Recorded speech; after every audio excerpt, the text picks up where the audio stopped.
সাইয়েদনা ইব্রাহিম বললেন, ঘরের দরজার চৌকাঠ পাল্টে ফেলো। মনে আছে ঘটনা? তা ভুলে গেছেন বোধহয়। তালাক দিয়ে দিলেন বিবিকে। নতুন সংসার শুরু হলো। আরেকটা বংশীয় নেককার মেয়েকে বিয়ে করলেন। 3 বছর পর সাইয়েদনা ইব্রাহিম আবার বেড়াতে আসলেন। আজকেও সাইয়েদনা ইসমাইল বাসায় নাই। সাইয়েদনা ইব্রাহিম সালাম দিলেন, আসসালামু আলাইক। এবার জাদুমাখা কণ্ঠে, কুকিল কণ্ঠে, মোলায়েম কণ্ঠের একটা মেয়ে ঘরের ভেতর থেকে বলে, ওয়ালাইকুম আসসালাম। ওয়ালাইকুম আসসালাম। সাইয়েদনা ইব্রাহিম বললেন, কাইফা হালুকি ইয়া উম্মি, মা কেমন আছো বলো বলো।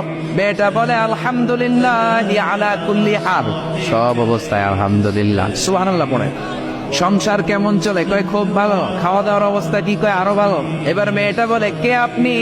এই মরুভূমির মাঝখানে রৌদ্রের মধ্যে দাঁড়িয়ে দাঁড়িয়ে কথা বলেন, কেউ তো কোনোদিন আমাদের খোঁজ নিতে আসে না, কে আপনি? ঘরে আসেন।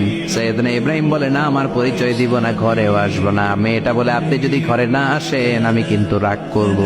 সুবহানাল্লাহ কোন।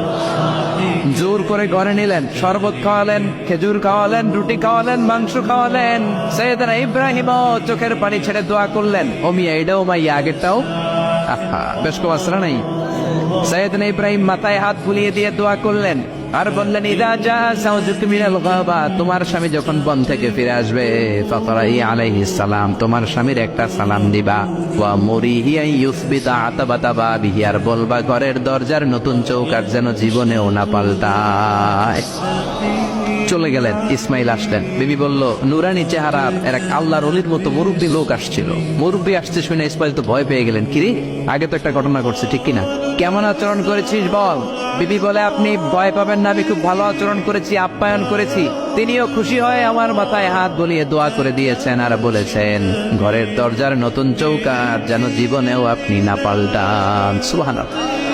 সাইয়েদনা ইসমাইল বিবিকে জড়িয়ে ধরলেন। বিবিকে জড়িয়ে ধরে বললেন, ও বিবি, তুই তো পরীক্ষায় গোল্ডেন এ প্লাস। যেই মুরব্বী লোকটা এসেছিল সাধারণ কোনো মানুষ নয়, তোমার শ্বশুর আমার বাবা ইব্রাহিম খালিল। আমার বাবা যেই কথা বলে গিয়েছেন, যে ইঙ্গিত দিয়েছেন, এটা তো গ্রিন সিগন্যাল। আমার বাবা বলেছেন, তোমার যেন কোনোদিন তালাক না দেই, তোমার যেন ছেড়ে না দেই। এই যে তোমার হাতটা দুনিয়ার বুকে ধরলাম, জান্নাতে যেন তোমার হাত ধরে এই দুজনে জান্নাতে ঢুকে যায়। এজন্য বাবা মায়ের দোয়ার দরকার আছে না নাই?